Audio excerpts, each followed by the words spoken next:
નમસ્કાર વહાલા વિદ્યાર્થી મિત્રો, સ્વાગત છે આપ સર્વ વિદ્યાર્થી મિત્રોનું તમારી પોતાની યુટ્યુબ ચેનલમાં। આજે આપણે ધોરણ 7 ઇંગ્લિશ વિષયના દ્વિતીય સત્રાંત પરીક્ષા એટલે કે વાર્ષિક પરીક્ષાનું સંપૂર્ણ સોલ્યુશન મેળવીશું।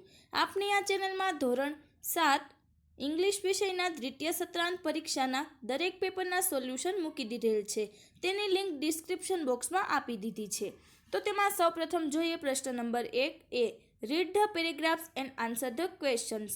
તો વિદ્યાર્થી મિત્રો, અહીં આપણને એક પેરેગ્રાફ આપેલો છે, તે પરથી આપણે દરેક પ્રશ્નના ઉત્તર આપવાના છે। તો તેમાં જોઈએ સૌપ્રથમ પહેલો પ્રશ્ન, વોટ ડઝ થપાન મીન? તો જવાબમાં આવશે થાપન મીન્સ અ ટેમ્પલ। ત્યારબાદ બીજો પ્રશ્ન છે, વોટ ડઝ ઉગમણે મીન? તો જવાબમાં આવશે ઉગમણે મીન્સ ધ ઈસ્ટ। ત્યારબાદ બીજો પેરેગ્રાફ છે, તો તેને પણ ધ્યાનથી આપણે સાંભળવાનો છે અને સમજવાનો છે અને તે પરથી દરેક પ્રશ્નના ઉત્તર આપવાના છે।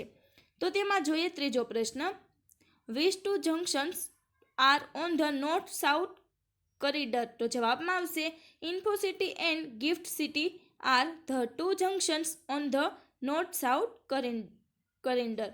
ત્યારબાદ ચોથો પ્રશ્ન છે, how many stations will be there on the north south corridor? તો જવાબમાં આવશે there will be 31 stations on the north south corridor.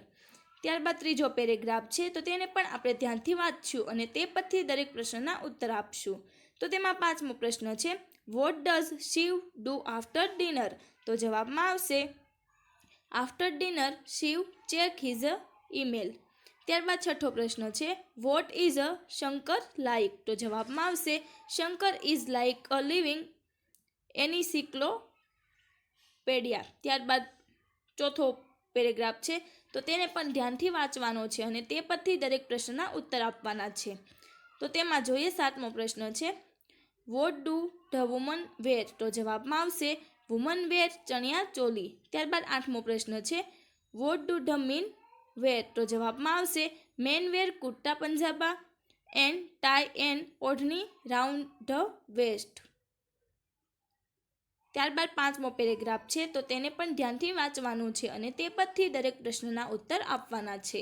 તો તેમાં જોઈએ નવમો પ્રશ્ન, how do the ant pass message? તો જવાબમાં આવશે the ants are use their feelers to pass messages. ત્યારબાદ દસમો પ્રશ્ન છે, what kind of creatures are ants? તો જવાબમાં આવશે ants are tiny, hardworking and intelligent creatures. ત્યારબાદ જોઈએ B, fill in the blanks using the words from the brackets. તો કાઉન્સમાં આપણને જે વાક્યો આપેલા છે તે પરથી આપણે આ ચિત્રના વાક્યો બનાવવાના છે। તો સૌપ્રથમ જે ચિત્ર છે તેમાં વાક્ય બનશે the flower are in the vase. ત્યારબાદ બીજું ચિત્ર છે, તે પરથી વાક્ય બનશે the table is in front of the cupboard. ત્યારબાદ ત્રીજું ચિત્ર છે, તો તે પરથી વાક્ય બનશે the car is between the trees. ત્યારબાદ ચોથું ચિત્ર છે, તે પરથી વાક્ય બનશે the house is under the tree. ત્યારબાદ પાંચમું ચિત્ર છે, તો તે પરથી વાક્ય બનશે the girl is hiding behind the door. ત્યારબાદ પ્રશ્ન number 2 fill in the blanks with the correct forms of the verbs given in the brackets. તો તેમાં પહેલું છે ખાલી જગ્યા અ બુક નાવ? તો જવાબમાં આવશે એમ રીડિંગ। ત્યારબાદ બીજું છે, હેમંત ખાલી જગ્યા હિઝ ટીથ નાવ? તો જવાબમાં આવશે ઇઝ બ્રશિંગ। ત્રીજું છે, યુ ખાલી જગ્યા અ પોઈમ નાવ? તો જવાબમાં આવશે આર રાઇટિંગ। ચોથું છે, ધ ચિલ્ડ્રન ખાલી જગ્યા ઇન ધ ક્લાસ? તો જવાબમાં આવશે આર શૂટિંગ। ત્યારબાદ પાંચમું છે, ધ ચિલ્ડ્રન ખાલી જગ્યા પેપર બોટ્સ નાવ? તો જવાબમાં આવશે આર મેકિંગ। છઠ્ઠું છે, ગીતા ખાલી જગ્યા અ સોંગ નાવ? તો જવાબમાં આવશે ઇઝ સિંગિંગ। ત્યારબાદ સાતમું છે, ધ કેટ ખાલી જગ્યા મિલ્ક નાવ? તો જવાબમાં આવશે ઇઝ ડ્રિંકિંગ। ત્યારબાદ આઠમું છે, લુક હી ખાલી જગ્યા ફાસ્ટ? તો જવાબમાં આવશે ઇઝ રનિંગ। ત્યારબાદ નવમું છે, આઈ ખાલી જગ્યા ટીવી નાવ? તો જવાબમાં આવશે આઈ એમ વોચિંગ। ત્યારબાદ દસમું છે, ધ કુકો ખાલી જગ્યા અર્લી ઇન ધ મોર્નિંગ? તો જવાબમાં આવશે ઇઝ સિંગિંગ। ત્યારબાદ બી છે, fill in the blanks using the correct words from the brackets. તો આપણને જે કાઉન્સમાં શબ્દો આપેલા છે તે પરથી ખાલી જગ્યામાં જવાબ લખવાના છે। જેમાં પહેલું છે, ચિલ્ડ્રન ખાલી જગ્યા to sit in the house? તો જવાબમાં આવશે નેવર લાઇક। બીજું છે, bird always fly in the sky? ત્રીજું છે the sun never sets in the west. ચોથું છે the earth always goes round the sun. પાંચમું છે some time we see a rainbow in the sky. ત્યારબાદ જોઈએ પ્રશ્ન number 3A. Write the sentence as a shown in the example. તો તેમાં example છે અમર લર્ન્સ ઇંગ્લિશ. તો તેમાં બનશે વાક્ય he does not learn Sanskrit. ત્યારબાદ તેમાં પહેલું વાક્ય છે Sohan makes tea for us. તો જવાબમાં આવશે Sohan does not make coffee for us. ત્યારબાદ બીજું છે ધ બોયઝ પ્લે ફૂટબોલ. તો જવાબમાં આવશે the boys do not play cricket. ત્રીજું છે I brush my teeth in the morning. તો જવાબમાં આવશે I do not brush my teeth at night. ત્યારબાદ ચોથું વાક્ય છે મોહન હેલ્પ્સ મી. તો જવાબમાં આવશે Mohan does not help my friend. પાંચમું છે જટિન ટીચર્સ મી મેથ્સ. તો જવાબમાં આવશે Jatin does not teach me science. ત્યારબાદ જોઈએ પ્રશ્ન number B. Write the answer with yes and no. તો એક્ઝામ્પલ છે ડીડ કૃણાલ રન ફાસ્ટ. તો તેમાં વાક્યો બે બનશે yes he run fast, no he did not run fast. તો તેમાં પહેલું છે do we go home early. તો તેમાં બે વાક્ય બનાવશું યસ અને નોથી. તો પહેલું જોઈએ yes we go home early અને no we don't go home early. ત્યારબાદ તેમાં બીજું છે ડઝ રાજન રીડ ઇંગ્લિશ. તો તેમાં બે વાક્ય જોઈએ યસ હી રીડ્સ ઇંગ્લિશ અને no he does not read English. ત્યારબાદ ત્રીજું છે does Meera write a poem. તો તેમાં વાક્ય બનશે yes she writes a poem, no she does not write a poem. ચોથું છે do the postman come daily. તો તેમાં બનશે yes they come daily, no they don't no come daily. ત્યારબાદ પાંચમું છે does mister Joshi teach you maths. તો તેમાં વાક્ય બનશે yes he teachers use maths, no he does not teach use maths. ત્યારબાદ જોઈએ તેમાં સી છે from questions and write answers with yes and no. તો એક્ઝામ્પલ તરીકે મોનિકા કુક્સ ફૂડ. તો તેમાં ત્રણ વાક્યો જોઈએ does Monica cook food, yes she does, no she does not. તો તેમાં પહેલું છે the boy rings the bell. તો તેમાં પ્રશ્નાર્થ વાક્ય બનશે does the boy ring the bell, yes he does, no he does not. બીજું છે વી લર્ન સંસ્કૃત. તો તેમાં પ્રશ્નાર્થ વાક્ય બનશે ડુ વી લર્ન સંસ્કૃત અને yes we do, no we don't. ત્યારબાદ ત્રીજું છે જય એન્ડ રાજ કલેક્ટ માર્બલ. તો તેમાં બનશે do Jay and Raj collect marbles, yes they do, no they don't. ત્યારબાદ સાતમું છે નિશા મેક્સ ટી. તો તેમાં લખશું does Nisha make tea, yes she does, no she does not. ત્યારબાદ પાંચમું છે મિસ્ટર પંડ્યા બાય વેજીટેબલ્સ. તો તેમાં વાક્ય બનશે does mister Pandya buy vegetables, yes she does, no she does not. ત્યારબાદ જોઈએ પ્રશ્ન number 4A. Fill in the blanks using the words given in the brackets. તો બ્રેકેટ્સમાં જે શબ્દો આપેલા છે તેને આધારે આપણે ખાલી જગ્યા પૂર્ણ કરવાની છે. તો તેમાં પહેલું છે ખાલી જગ્યા ટીચર્સ યુ ઇંગ્લિશ. તો જવાબમાં આવશે વુ.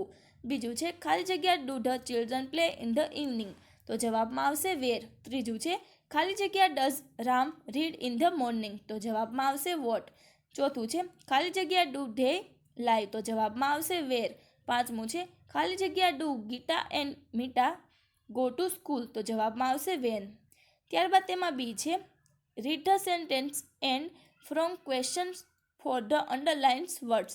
તો અંડરલાઇન્સ જે વર્ડમાં આપેલી છે તેના આધારે આપણે ક્વેશ્ચન બનાવવાના છે. તો તેમાં પહેલું છે Rohan reads books in the library every day. તો તેમાં આપણે વુ, વોટ, વેન અને વેરથી પ્રશ્નાર્થ વાક્યો બનાવશું. તો તેમાં પહેલું જોઈએ who reads books in the library every day. ત્યારબાદ what does Rohan read in the library every day. ત્યારબાદ when does Rohan read books in the library. ત્યારબાદ where does Rohan read books every day. તેમાં બીજું છે Samir sings bhajans in the temple every Sunday. તો તેમાં પહેલું વાક્ય છે who sings bhajans in the temple every Sunday. What does Samir sing in the temple every Sunday. Where does Samir sings bhajans every Sunday? When does Samir sing bhajans in the temple? ત્યારબાદ ત્રીજું છે grandfathers tell a story on terrace every night. તો તેમાં પહેલું વાક્ય છે who tell a story on the terrace every night? What does grandfather tell on the terrace every night? Where does grandfather tell a story every night? When does grandfather tell a story on the terrace? ત્યારબાદ ચોથું છે Ramu sells balloons in the park on Sunday. તો તેમાં પહેલો પ્રશ્નાર્થ વાક્ય છે who sells balloons in the park on Sunday? What does Ramu sell in the park on Sunday? Where does Ramu sell balloons on Sunday? When does Ramu sell balloons in the park? ત્યારબાદ તેમાં પાંચમું છે the children play football in the garden in the evening. તો તેમાં પહેલું વાક્ય છે who play football in the garden in the evening? What do the children play in the garden in the evening? Where do the children play football in the evening? When do the children play football in the garden? ત્યારબાદ જોઈએ પ્રશ્ન number 5 A answer the question from the advertisement given below. તો વિદ્યાર્થી મિત્રો અહીંયા આપણને એક એડવર્ટાઇઝર આપી છે તેના આધારે પ્રશ્નના જવાબ આપવાના છે. તો તેમાં પહેલો પ્રશ્ન છે what is the weight of the shop? તો જવાબમાં આવશે the weight of the shop in 100 grams. બીજું છે where is rosary industry locked? તો જવાબમાં આવશે rosary industry in located in Sardarpur અને ગુજરાત. ત્રીજું છે when was this shop packed? તો જવાબમાં આવશે this shop was packed in June 2013. ત્યારબાદ ચોથું છે how much money will you play on buy this shop? તો જવાબમાં આવશે I will pay 7.12.75 to buy this shop. પાંચમું છે the Charni sandal shop available in Gujarat? તો જવાબમાં આવશે yes Charni sandal shop is available in Gujarat. ત્યારબાદ છે B read the paragraph and answer the questions. તો વિદ્યાર્થી મિત્રો અહીંયા આપણને પેરેગ્રાફ આપેલો છે તે પરથી આપણે દરેક પ્રશ્નના ઉત્તર આપવાના છે. તો તેમાં જોઈએ પહેલો પ્રશ્ન what does the green fly give? તો જવાબમાં આવશે the green fly gives honeydew. ત્યારબાદ બીજું છે which creatures is the ants cow? તો જવાબમાં આવશે the green fly is the ants cow. ત્રીજું છે which creatures live in a anthill? તો જવાબમાં આવશે beetle small ants and green flies live in a anthill. ત્યારબાદ ચોથો પ્રશ્ન છે why do ants keep other creatures in their home? તો જવાબમાં આવશે ants keep other creatures for pleasant smell as pets or to give sweet juice. પાંચમું છે are there pets in the anthill? તો જવાબમાં આવશે yes there are pets in the anthill. તો વિદ્યાર્થી મિત્રો તમે આ સોલ્યુશન જોયું, સાંભળ્યું અને સમજ્યા તે બદલ આપનો ખૂબ ખૂબ આભાર. તેમજ આ વિડીયોની લિંક તમે તમારા મિત્રો અને દોસ્તોને જરૂરથી શેર કરજો.